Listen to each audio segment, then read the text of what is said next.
Good morning. So, today I read, got a lot of stuff to do, so I slacked a little bit. No, not really. I read from 10 to 16. I didn't read 16. Exodus. So, a lot going on. It was a bit of a movie.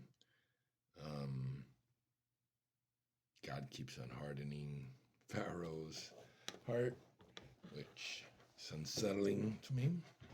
He even hardened the Egyptians commanders at one point.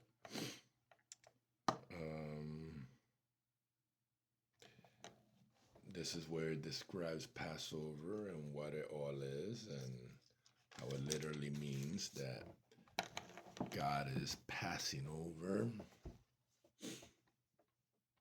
your houses to destroy the firstborn and firstborn sons and firstborn animals of the Egyptians.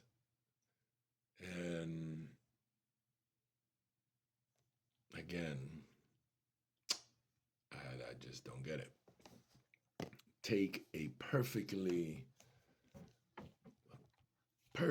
impeccable lamb or goat, only 1 year old, and kill it. Everybody, every household in Israel, every household, you figure maybe 10 per household out of 600,000 of them. That's a lot of goats, a lot of lambs, and only the young, good ones, not sick ones. Then smear the blood on your door frames, so when God comes over, passes over, he'll see that it's the people of Israel.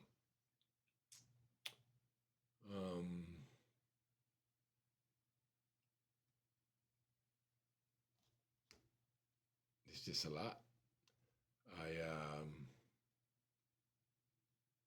God knows all. And he's omnipotent.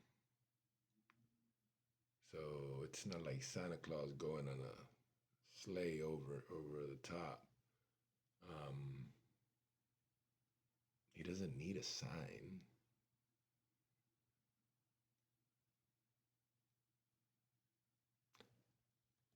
So then everybody, at twilight, slaughter the poor calf, burn all the leftovers. Seems wasteful. Seems almost like a sin. Don't eat any leftover meat the next day. And eat fast. Eat the meal with urgency, for this is the Lord's Passover.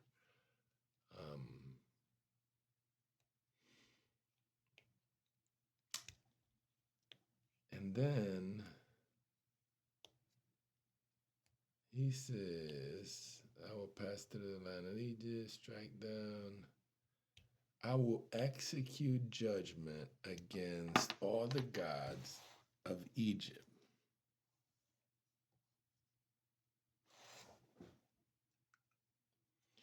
There is no other God. Why is God claiming he's going to pass judgment? He's going to execute judgment on the gods of Egypt. I know that we could assume, I know that we could say, well, he meant the gods that they worship. He meant the idols that they have. But it doesn't say that. It says, I will execute judgment against all the gods of Egypt. So yeah, for I am the Lord. Yeah. No one will work on the Passover except for preparation of food. The death angel. That's another scary one. having a death angel, you know. You will not permit the death angel to enter your house and strike you down. Um, and to explain the harshness to your kids. What does this ceremony mean, Dad? It is the Passover sacrifice to the Lord as he passed over a house of the Israelites in Egypt. And though he struck the Egyptians, he spared our families.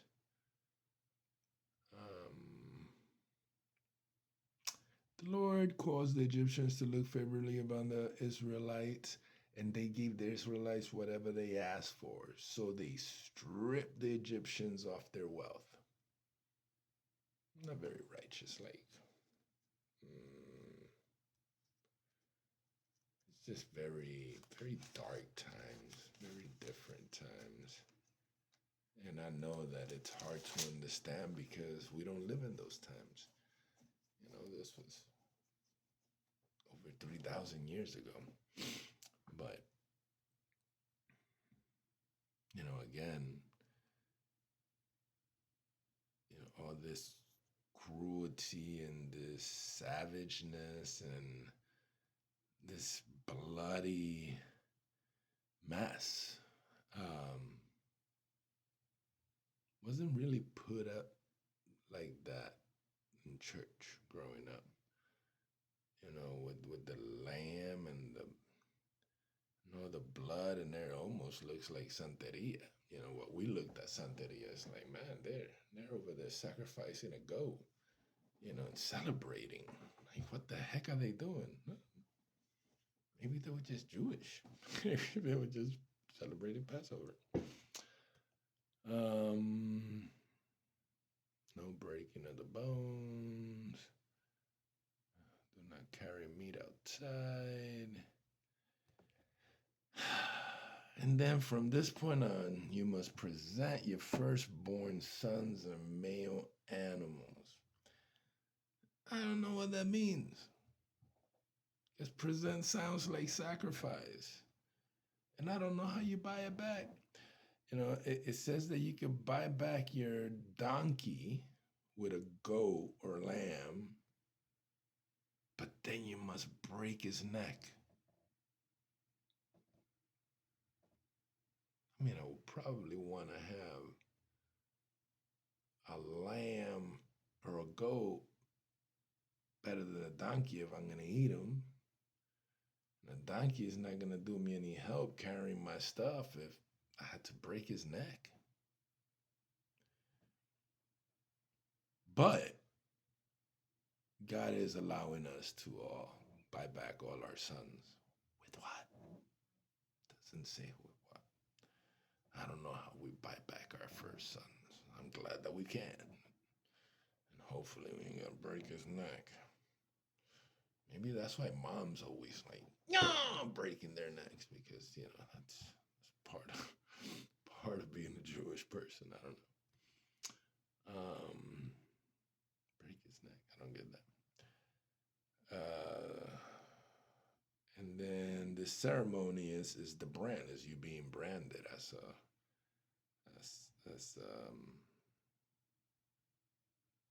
you know, the people that were brought out of Egypt. This is the mark of on your forehead and on your hand.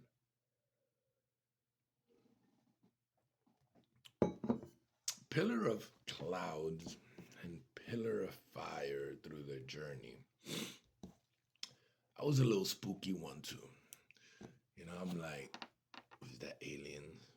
Was that, you know, the smoke from their vehicle was what they used to cover the hot sun, and they could only describe as a pillar of because it was a pillar.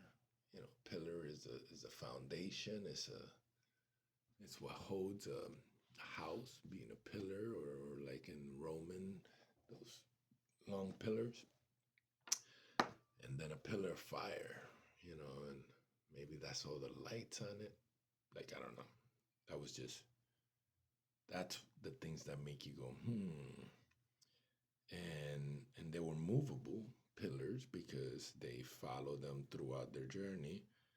And then on the Red Sea, when they got to the Red Sea, the angel, there was an angel that was leading the pack, which I didn't realize that until that point.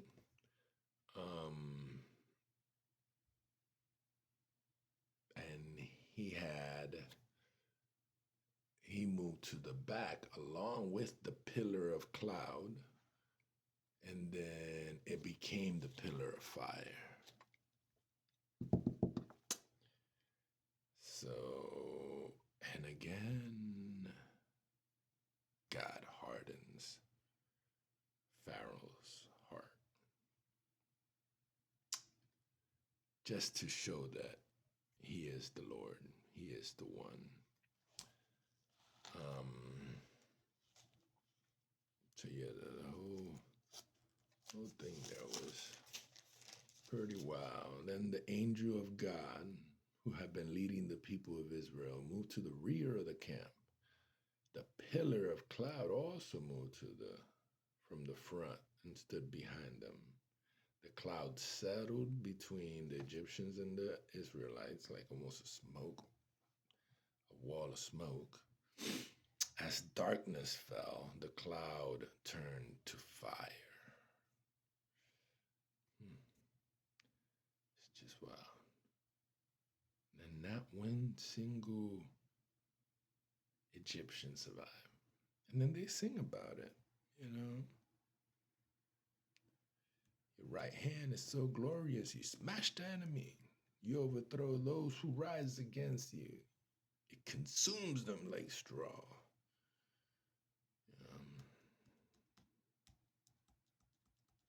Plunder them, consume them.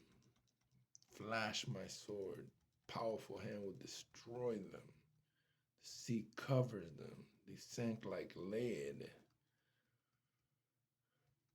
Your awesome splendor. Just, I know, different times. I do like Miriam. I think you mentioned her yesterday with her tambourine dancing and leading. She was the worship singer, worship minister. But I like the fact that it says, then Miriam, the prophet. So that was pretty cool. They gave credit as a prophet. I didn't realize that. And that's it. I finished 15, and the next one is 16. I'm gonna be working on my book, which I started last night already. I already started formatting everything and putting it online, and maybe, just maybe, by the end of the day today, I can. Write all this in my journal. Maybe I can send it to an editor, but it's a lot. We'll see. Love you. Exodus 10 through 15.